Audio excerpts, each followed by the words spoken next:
Salut à toi et bienvenue dans Écrire librement, le podcast où l'on explore l'envers du décor de l'écriture entre intuition, inspiration et imprévu. Parce que oui, parfois, malgré tous les plans, toutes les intentions qu'on met dans un roman, l'histoire décide de faire sa vie toute seule.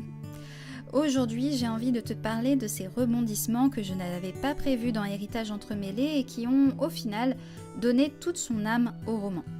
Accroche-toi, car entre relations inattendues, atmosphère d'espionnage, fantômes du passé et fin semi-ouverte, je te raconte tout ce que moi-même je n'avais pas vu venir.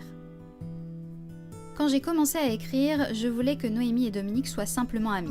Une amitié vraie, forte, avec ses maladresses, mais au fil des pages, il s'est passé quelque chose.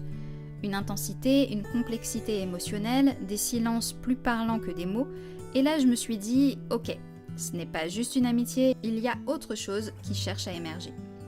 Je n'avais pas prévu ça, mais en les écoutant vivre dans mon esprit, ils m'ont montré leur vérité. Résultat, une sous-intrigue plus profonde, plus intime, plus touchante. Et pour être honnête, écrire sur eux a été thérapeutique pour moi.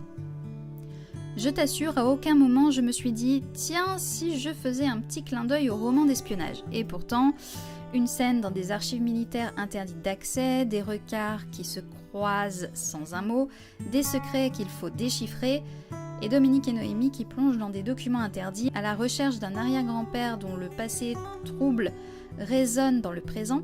Bref, j'ai découvert une autre facette de mon roman en l'écrivant, une tension, une ambiance de thriller discret que je n'avais jamais prévue, mais qui m'a embarquée tout comme mes personnages.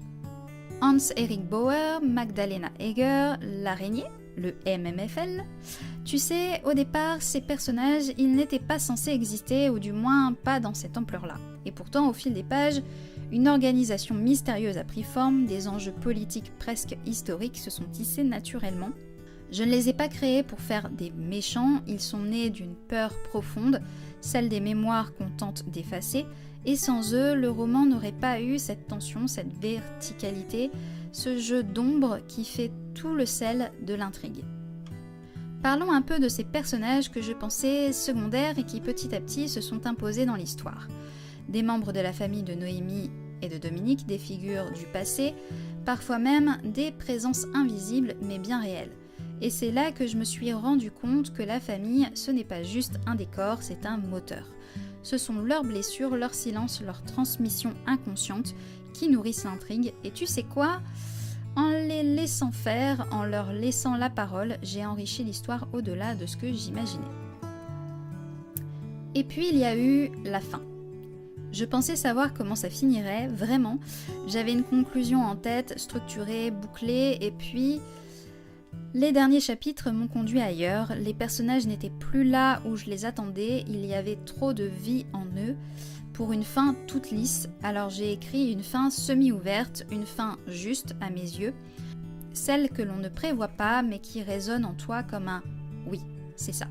Et aujourd'hui, je ne pourrais plus imaginer autre chose. Écrire, ce n'est pas toujours dérouler une histoire comme on déroule une pelote, c'est parfois suivre un fil qu'on ne comprend pas tout de suite. Héritage entremêlé m'a échappé pour mieux me revenir. Il m'a surprise, il m'a bousculée, il m'a appris à faire confiance au processus et si tu écris, retiens ça. Ce que tu n'avais pas prévu est parfois ce qu'il te fallait écrire. Merci d'avoir écouté jusqu'ici, tu peux retrouver le roman en ligne et si ce n'est pas déjà fait, abonne-toi pour ne pas rater la suite.